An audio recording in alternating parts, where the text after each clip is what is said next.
Hello, and welcome to the North Carolina Museum of History and the 26th Annual American Indian Heritage Celebration Education Day. Our presenter, Patrick Suarez, will begin in just a moment, but we want to begin with a few notes. Remember to ask questions in the chat, and we'll do our best to respond to them and share with our presenter. We have many additional resources about American Indians in North Carolina on our website, nc-aihc.com.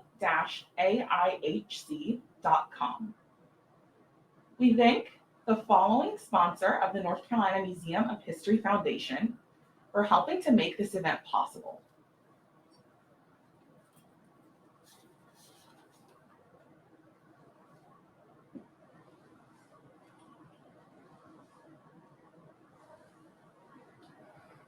Now let's get started. Patrick Suarez, a member of the Meherrin Tribe, is a well-known smoke dancer who joins us to share his knowledge about the meaning and significance of regalia for Native peoples. What are you sharing with us today, Patrick?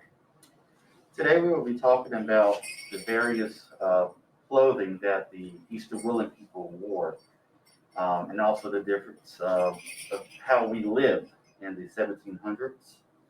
Also about the way of life that we lived back in those days. We'll also be talking about the different methods of farming, what the women did, what the men did, what we used for hunting, also what we use from the earth, also from the animals, how we use those things, and also a little bit about the wampum belts and the meaning of those. So you have a lot of items with you. Can you start talking about what exactly regalia is, the significance of the clothing and the jewelry and adornment that you brought with you today? As you see, we have a lot of things going on the table here. First, I would like to say Chouette, a skinnyhead. My name is Patrick. Hello. I'm from the Meherrin Nation. My given name is Raket Jaketshnaz. That means he who carries the bundle on his back. I'm from the Meherrin Nation, and today I'm going to show you a little bit of things that we wore, and also some of the things that you see in Hollywood. What's the difference? Right now, I'm going to show you what we call a gustoa. A lot of people thought that we wore the war bonnets that you see in the movies. In actuality, the Eastern Willing people wore gustoas or roaches. You see in the picture here, he has two feathers. It's more of a roach. And this is what our gustoa, our headdress called a gustoa. On top of it, as you see mine, we have different feathers. When we kill an animal, we use every part of that animal. But we use the feathers. In this one right here, you see we have turkey feathers, we have duck feathers, we have eagle feathers, and also hawk feathers. Our headdress let other people know, other nations know what tribe, what nation that you was from. In the southeastern Willing people, we didn't have feathers that stuck up out of our head. We used a lot of turkey feathers. So our headdress or our gustoa will let people know what nation that you was from. Before the colonials came, pre-contact, our men would wear what we call breechcloths. This is a breechcloth. And leggings around your leg. And also garters. We use what we call, if we killed a deer or a bear, we'll use those items, every single item. We'll use the leather from the deer to make our breechcloth that will go sort of like this. The women will wear what they call dresses. A wrap dress will be made out of leather also, and will be wrapped around them. We use these items because you can move freely in the woods, because we were called the Eastern Willing people. So you didn't want anything that was tight back in the 1700s because when you go hunting. So, but the breechcloths would be made out of leather or elk skin or bear. we'll use those items also to make what we call moccasins. This leather right here. These are the oldest style part of leather moccasins. And when we started around 1776, when the colonial people came, we started dressing and taking them part of their wear also. So we used cloth and made our shirts. We used the beads that we traded for fur. And we started to design our own regalia. And I call it regalia. It's not outfit or it's not costume. If you remember the word regalia, just call it a outfit. Never call it a costume. It's one of the things that we tell a lot of students, especially around Halloween. Also, we wore what we call our belts, our sashes that kept our clothing up if we had to go to out hunting and everything. So these are sashes woven. So that's some of the items that we would have worn before the colonial people and afterwards. So like I said before, we made sure if we killed a deer or a turtle, just like this turtle right here, we use every aspect of that animal. Like, if you kill a turtle, we'll eat the turtle. We'll use the turtle as a turtle rattle. Let's see how many different rattles in my caving. And these rattles will be used in ceremonies. We have many ceremonies throughout the year. One of the ceremonies that we do have is what we call the strawberry ceremony. As you see around my neck, I have strawberries. As you see around my bridge cloth, the strawberries. So we honor the first fruit of the season through a ceremony. We have a ceremony coming up later this year, or a harvest ceremony, and also a midwinter ceremony. So we have those ceremonies to honor the different fruits or animals throughout the year. So, but that's some of the wear that we use. If you see right here, we have a model. A lot of people thought that the Eastern Woolen people lived in teepees. We did not live in teepees. On the eastern part of the United States, we lived in wigwams or also what we call a longhouse. This model right here is about in the 1700s. So in the 1700s, you will see this in most nations.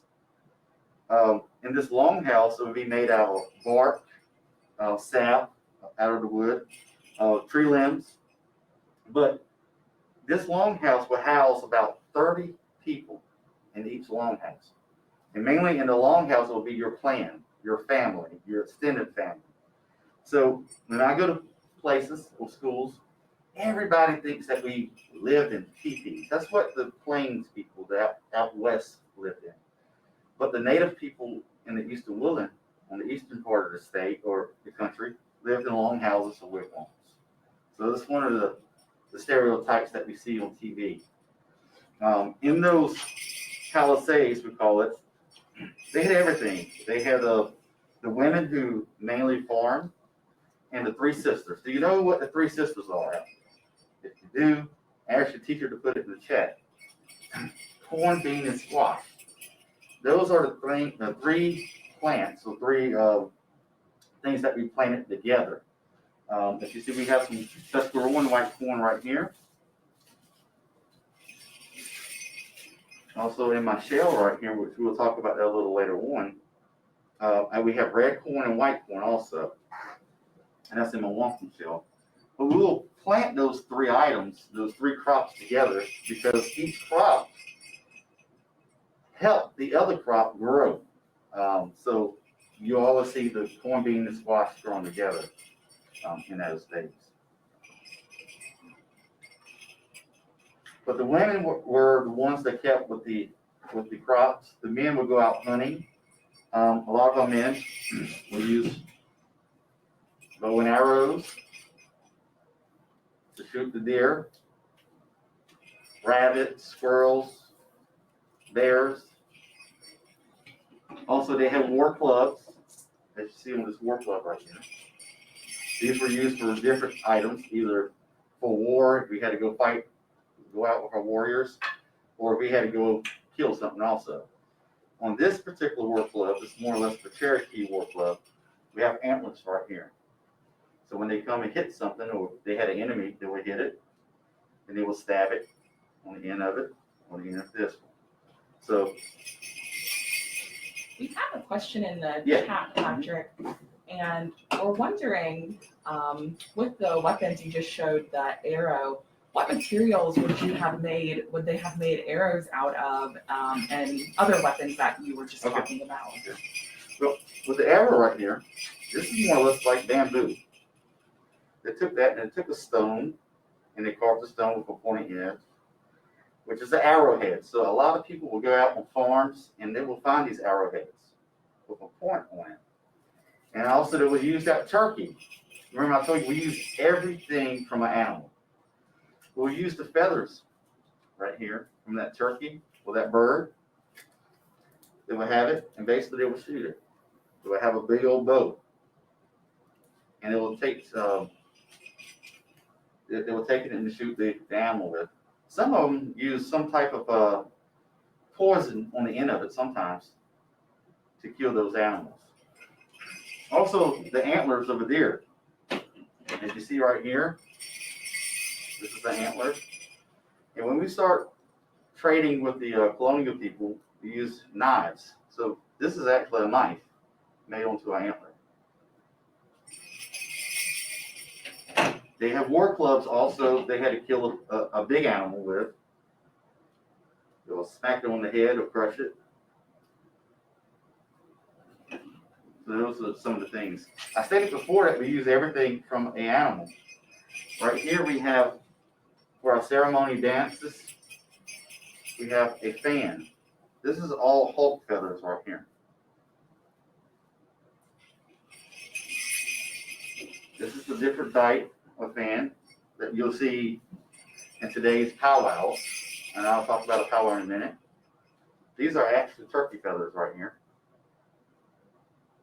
You'll see a lot of modern day dancers carry their fans, either make them feel cool if they're hot, but it's more or less something they carry with the regalia.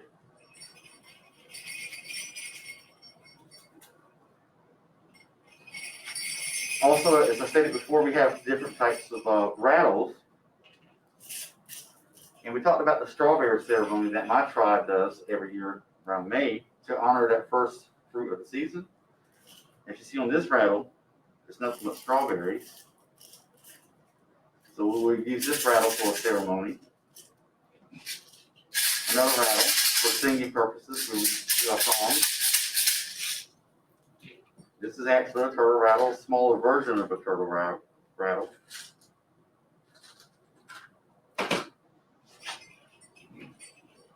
Those are some of the rattles that we use in the ceremony. We have some questions about the longhouse that you have, your model. How long would that have been in real life measurements, like in feet or? Okay, so we're going to talk about yards. So this longhouse will probably been about 30 yards or long, and maybe 20 yards wide. And those longhouses, like I said, it will house your family and extended family or your clans. For instance, I'm from the Snipe clan, Tweez. So my extended family will be in this longhouse. There will be other longhouses too. It will have one door to the front, one door in the back, and will be openings in the ceilings because we will have our fires. Usually there's 3 fires in that longhouse. There will be openings coming out of the ceiling to let the smoke out. But yeah, there's probably about 30 yards, about 20 yards wide. So enough room for your family to be in there. Also, we use the longhouse for meetings. If we had to have a meeting with another nation, we will all come in that longhouse and we'll go and meet and have our ceremonies also in those longhouses. So the longhouse was not just a place for you to stay, it was also ceremony purposes that we do, honor things, and also a meeting place The Haudenosaunee people up north, the Mohawks, Oneida, Onondagas, Senecas, and Cayugas, and later the Tuscaroras, where my tribe went up also. They're called people of the Longhouse, or people who built the Longhouse. They're called Haudenosaunee. So yeah, in North Carolina, there's three. They're broken down to the Algonquins, the Siouan, and the Iroquois, and that's basically the different types of tribes and their languages. My tribe is the only Iroquois tribe in the Tuscaroras in North Carolina. You have the Siouan speaking people like the Waccamaw Siouan, and some of the Lumbees, and then you have the Saponi people. They have the Tulalore Saponi language. So each nation had their own language, but we understood each other somehow because we had a trade. So, Is there still a language that your tribe still speaks today? that's a good question. So, in North Carolina and Virginia, my tribe actually, the Meherrin people started in Virginia and migrated down to North Carolina. And actually, you had the Nottaways, who were Iroquois, the Meherrin, who were Iroquois, and also the Tuscaroran, that were also Iroquois. So, our tribes were, they said it was once one tribe, but we kind of split off with one another. Our language, the Meherrin language, is closely related to the Tuscaroran language because in Central, our people were one people with different bands. So we're trying to learn the language, the language back from the Tuscaroran language because it was closely related. So we have a couple of people that's learning or teaching our people how to speak the languages. I'm actually taking a class right now on the language. So we're grateful that the Tuscaroran people are allowing us to attend those classes to relearn the language that we once spoke. I tell my people in my tribe, you know, a tribe or a nation is not a nation unless you learn your culture, your language, your ceremonies.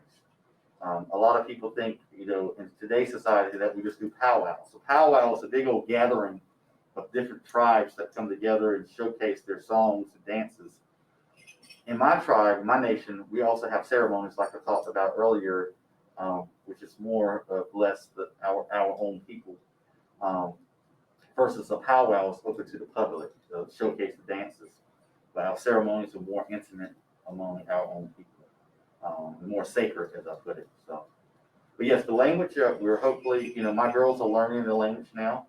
But that's a good opportunity. One of the things I can tell you right now, if you're out there in class, I want you to say Tuet. That means hello. So say Tuet. I'll say it one more time because I didn't hear you. Say Tuet. Okay, I hear you. And say Nawe. Nawe means thank you. So if you're thanking someone for giving you something or helping you out, you say Nawe. All right, can you say it one more time with me? Everybody at once. Say Nawe. Nawe. Nawe, I hear you. That's good. Loud and good. I hear it. So,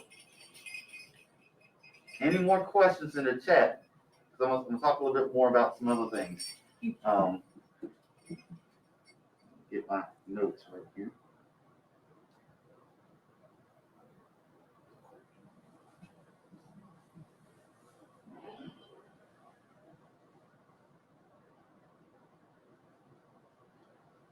Okay, let's talk about the clan system a little bit. Like I told you before, I'm in the snipe clan, which the snipe clan is mainly for people who are out there communicating. My tribe has the wolf clan, the beaver clan, turtle clan, snipe clan, and wolf clan. So those clans are basically your families. And in my nation, we follow the mother side. So as far back as I can go, I follow my mother's side. For instance, my kids, even though I'm in the snipe clan, my kids, because I married a lady from the Philippines, they are in the turtle clan because my wife doesn't have a clan because she's from the Philippines. Even though my wife, she's actually native in her country in the Philippines. Each country have their own indigenous people. So if you go to Australia, if you go to the Philippines, you go to Russia, they have their own indigenous people. Those were the first people of that continent, of that country. In the United States, there were thousands and thousands of tribes or nations before the colonial people, before 1492 came. North Carolina alone, it was over, I think, 100 nations, 100 tribes at one point.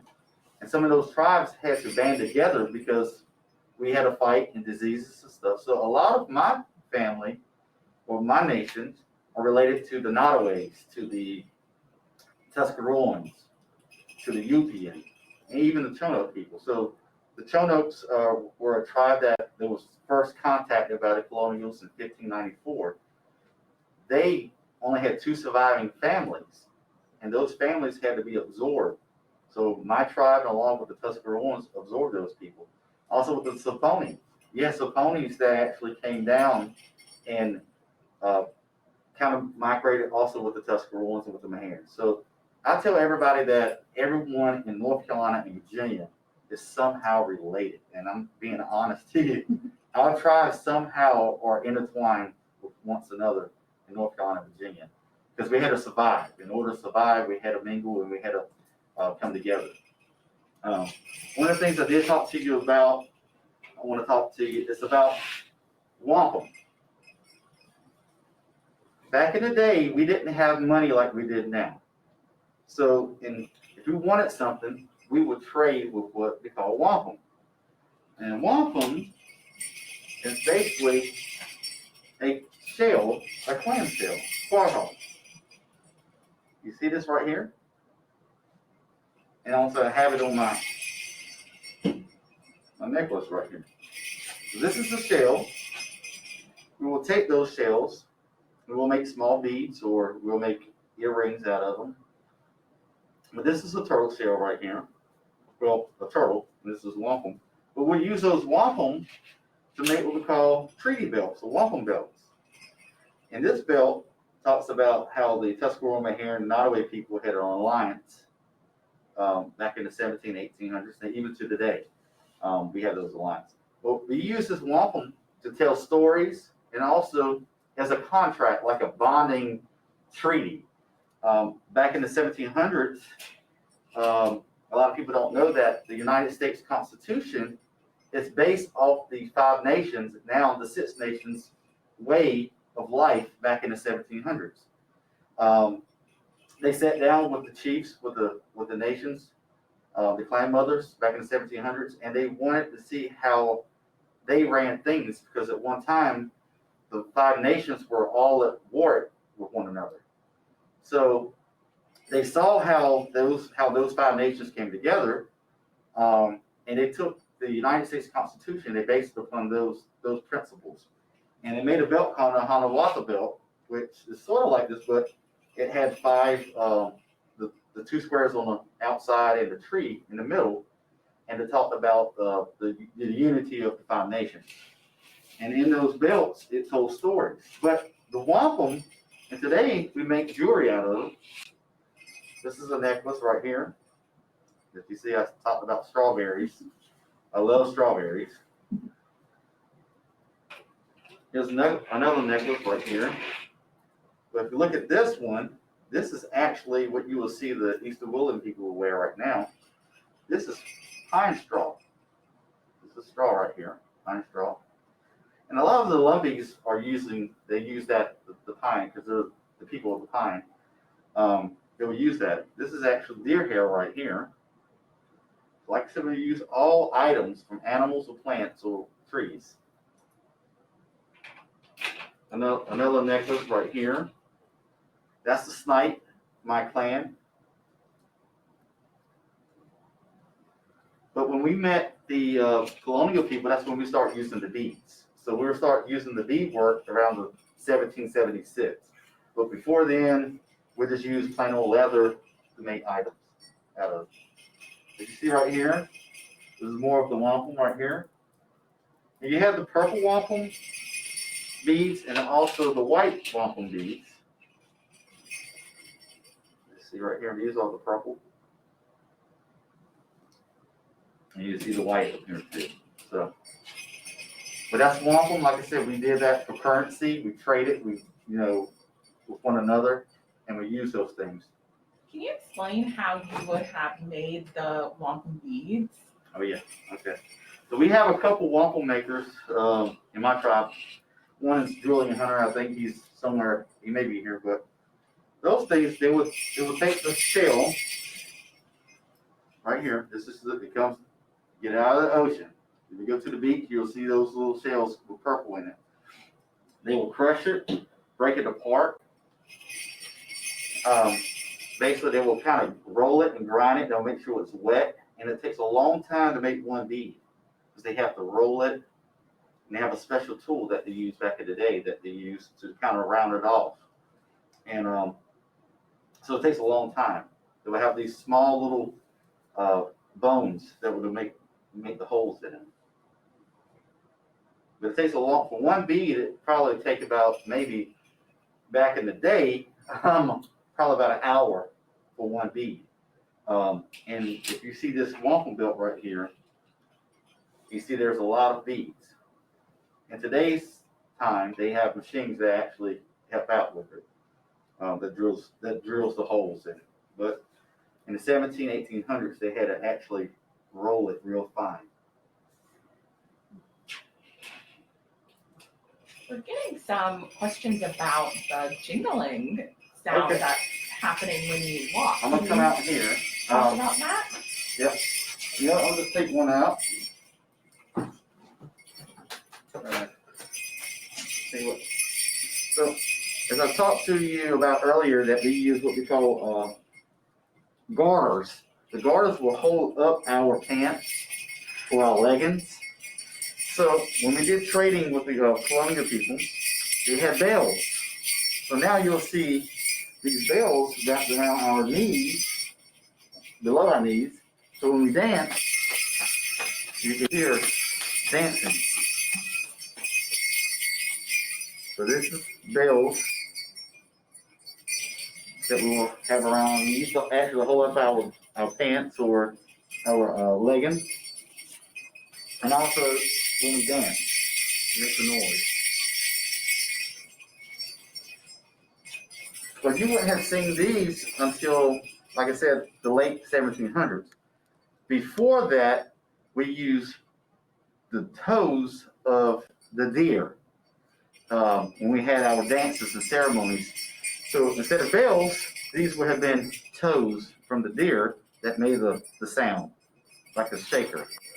So I don't have those with me right now, but yeah, so that's a good question. But those didn't come until later on. And in powwows today, you will see those with a lot of dancers.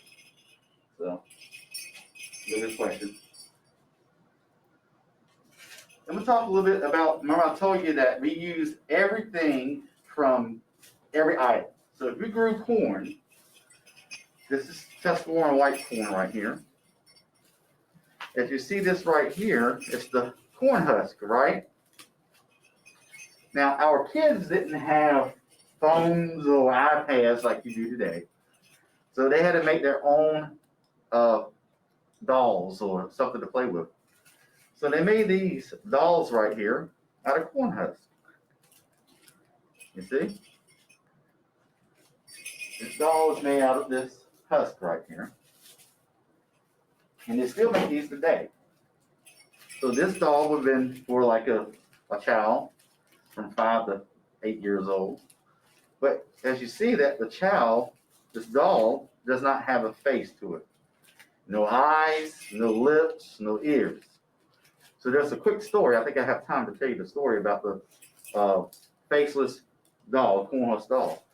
So there was two kids back in the day, two sisters. And one sister was pretty. And the other sister was not all that pretty. The one sister will always look at her face in the water. Because they didn't have mirrors back in the day in the 1700s. So she will always say, oh, I'm pretty, this, and this. And so she'll look in the water every single day. So her grandmother told her one day, if you keep on doing that, something's going to happen to you. You know, you don't want to keep on saying you're pretty and pretty and pretty. So one day, the girl was out playing, and she fell and scarred up her face, so she wasn't pretty anymore. So it was a lesson taught to her saying that you don't say always that you're pretty. So the grandmother back in the day made doll babies that didn't have face because they didn't want a doll to have a pretty face on. So in today's society, you will see dolls from back then with no faces on because we didn't want people to think, they're better than someone else. If someone is not as smart as you or as pretty, if you think as pretty as you, we in our society, we don't want our kids to grow up saying that they're better than one another. So that's the reason why they start having dolls with no faces on. So if someone is not the way, looks the same as you, or acts the same, or even as smart as you, we don't look down upon those people. We want to help them out. You want to help your classmate, or you want to help your brother, your sister out, because everybody, we're all in this world together, and our Creator wants us to help others out. So, but that's my little story about the faceless doll. So, we want to, like I said, help those who are in need. If they're having trouble in school, we want to help your classmate out. If they're having trouble with sport, help them out. So, but yeah, that's how bells right here now.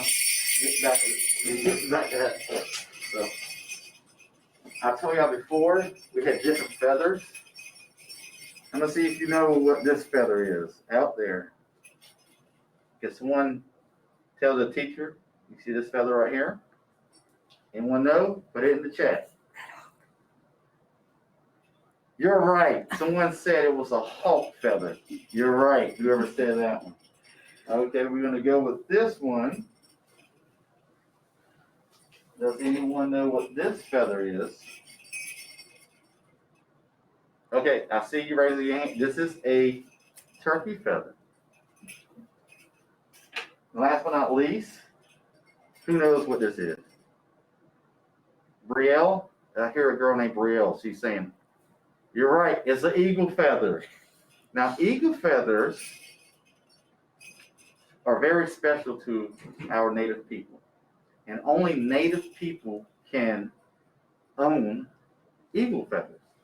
So if you see an eagle feather on the ground, you can pick it up, but give it to your mom, and they can give it to a park ranger. But it's very special. So this is sort of like when we graduate high school, or if we made a big accomplishment, we have to earn these feathers. So these are not just given to you. So our eagle feathers are something that we take and cherish for life. This was actually my first eagle feather when I graduated high school a long time ago, 1999, so I'm old. This was given to me because I was the first one in my family to graduate college.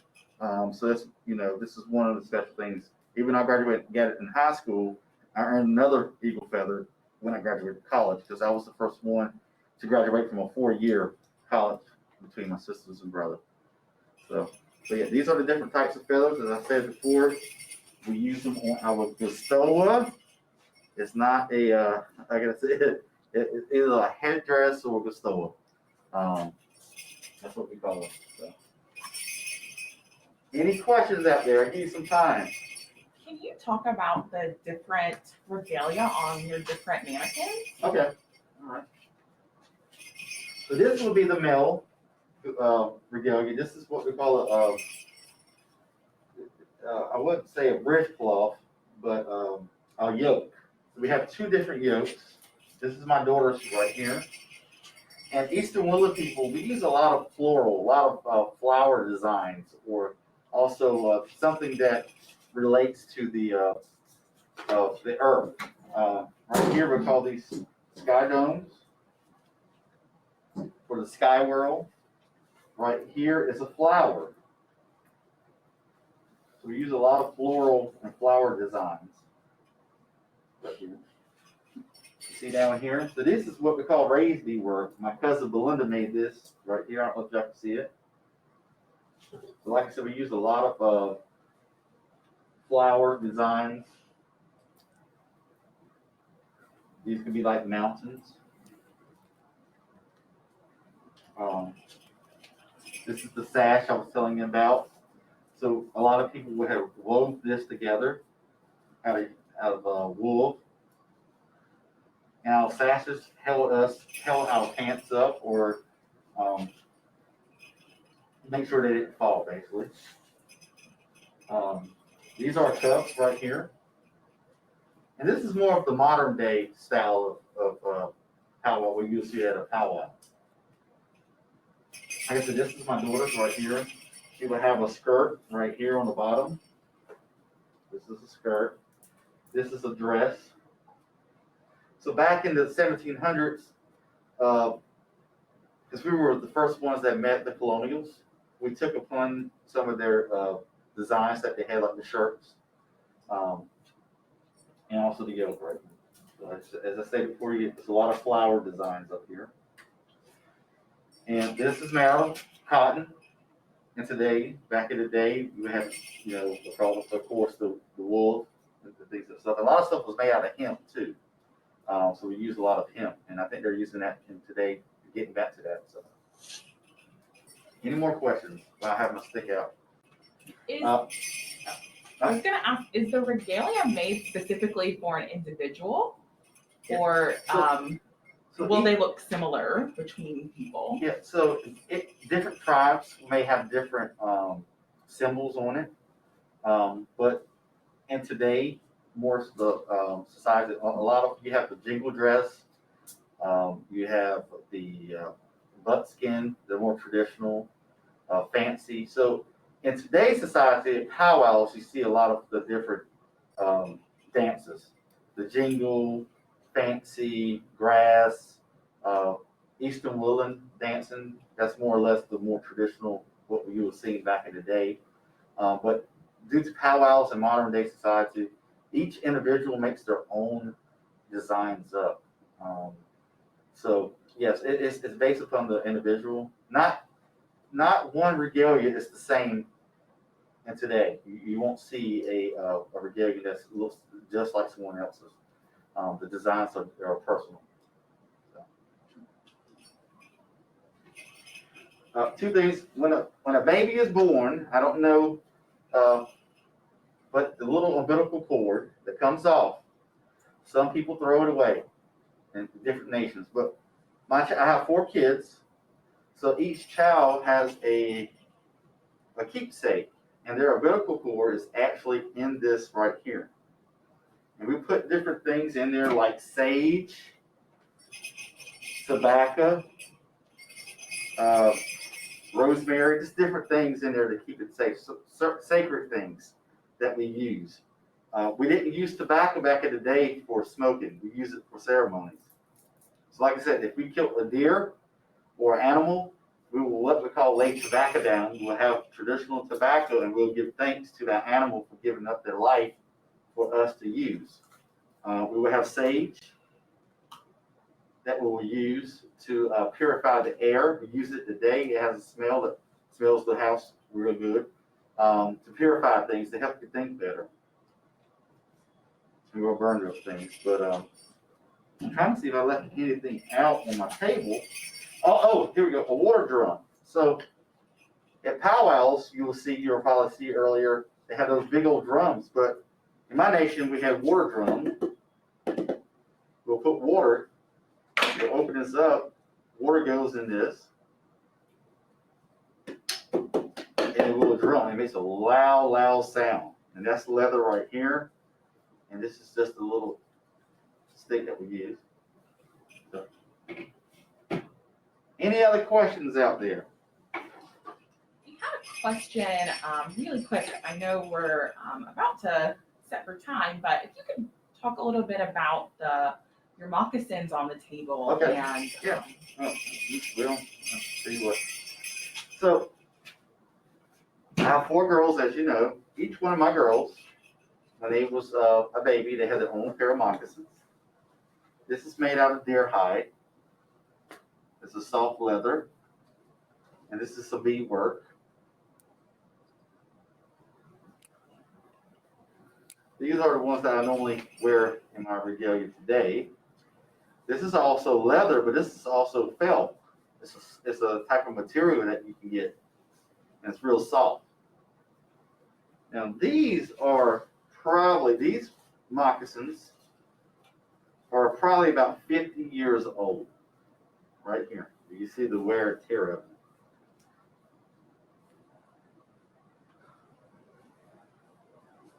So these are more like an elk hide versus a deer hide right here. It's a little bit more soft for the elk. It's a little bit more durable and tougher. But back in the day, in the 1700s, before the colonials, we wouldn't have beadwork on it. It would just be what they call a center seam moccasin. Versus if you go out west, because they had a lot of snow out that way, their moccasins will be a little bit higher up, probably below the knee. Because we're Eastern Woodland people, because the weather, was hot. We had to be in the woods a lot. We had to have something that we could run. We would have the smaller moccasins that were low cut, basically. And like I said, they were made out of this leather right now. And it's durable. And it stretches. So, in the summer it will stretch. Any other questions? I know we kind of skipped around. There is a PowerPoint that the teacher should be getting. It should be 2 emails. So if you want that PowerPoint, it's a little bit more, it goes down the line. 2 things I tell people during Halloween, please do not dress up as a Native American. That's one of the things that we're trying to do. Also mascots. So we're trying to get away from those mascots. So if you see someone doing Halloween wearing a costume that's a Native American, please tell that person not to, because we don't dress up like other people do on Halloween. So we don't wear our regalia. Say regalia. Everybody say regalia. It's not a costume, but regalia. We don't wear this every day. We wear it on the weekends, just like if you go to church, when we go to powwows. This is what we wear as our attire. So we call it regalia. If you can't remember regalia, just say outfit, but never call it a costume. That's very offensive to us. So, but teachers, you should be getting a PowerPoint. It's a little bit more, like I said, it's more direct and a little bit more organized. Today I just went just to show you, because I wanted to show y'all everything. Like I said, this is a person how someone would have looked in the 1700s after the colonials came. So. Thank you so much for sharing with us today, Patrick. This has been a wonderful presentation. Thank you.